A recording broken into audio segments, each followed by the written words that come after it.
Hello everyone, welcome back to my channel. आज की अपनी इस वीडियो में एक बहुत ही सेंसिटिव टॉपिक पर बात करने वाली हूँ। जो प्रॉब्लम्स हम लेडीज़ को बहुत ज़्यादा फेस करनी पड़ रही है आज के वक्त में, और उसमें भी बहुत सी ऐसी चीज़ें हैं जो हम लोग जानते नहीं हैं, तो मैं इसी बारे में बात करूँगी। तो बने रहिए मेरे साथ एंड तक। वीडियो अच्छी लगे तो लाइक, शेयर एंड सब्सक्राइब। तो चलिए स्टार्ट करते हैं। आज जिस तकलीफ के बारे में मैं बात कर रही हूँ वो है लेडीज में ब्रेस्ट में टीबी। तो जब ब्रेस्ट की बात आती है ना, तो उसमें गांठें हो जाती हैं। तो सबसे पहला ख्याल हम सभी को, हम लेडीज को यही आता है और हम डर जाते हैं कि अगर ब्रेस्ट में हमारे गांठ हो गई है तो इसका मतलब है कि ट्यूमर है, कैंसर है, जो भी है। तो हम लोग ये सोच के हम एकदम होपलेस हो जाते हैं और हम ऐसी जगह दौड़ते हैं जहाँ पर कि कैंसर का ट्रीटमेंट होता है। लेकिन मैं अपना एक्सपीरियंस इसमें ये बताना चाहती हूँ कि मेरी सिस्टर हैं और उनको ये प्रॉब्लम हुई थी। तो उन्होंने क्या किया था और वो कैसे उनको पता चला कि उन्हें कैंसर नहीं है बल्कि टीबी की गांठें हैं। इससे पहले हम लोगों को ये पता ही नहीं था कि ब्रेस्ट में अगर कोई गांठ होती है तो वो टीबी जैसी कोई तकलीफ की वजह से भी हो सकती है। तो जिस वक्त उसे गांठ हुई तो उसको शुरू में उसे दर्द फील होना स्टार्ट हुआ। जैसे वो चलती भी थी तो अगर छोटा सा भी झटका लगता था तो उसे ब्रेस्ट के हिस्से में दर्द होता था। तो उसने ये चीज़ जब देखी और उसे छूकर महसूस किया तो वहाँ उसे गांठ महसूस हुई और उसके बाद ट्रीटमेंट का दौर शुरू हुआ।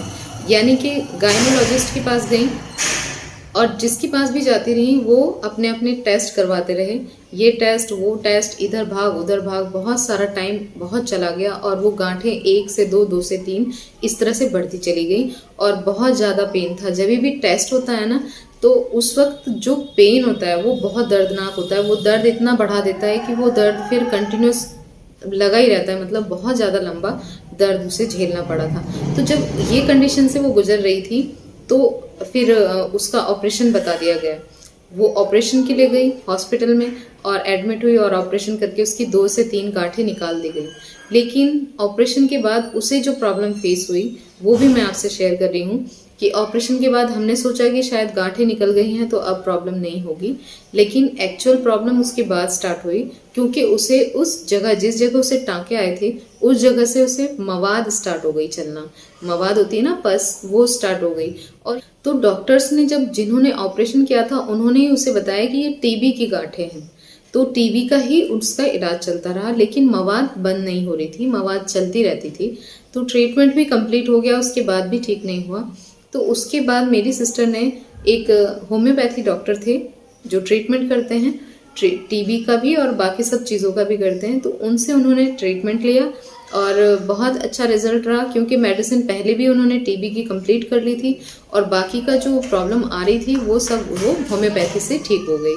तो अब मेरी सिस्टर बिल्कुल ठीक है और कोई प्रॉब्लम नहीं है। और हमने इस दौरान ये सब जाना कि जो ब्रेस्ट की गांठें हैं वो सिर्फ कैंसर ही की नहीं होती हैं बल्कि टीबी की भी हो सकती हैं।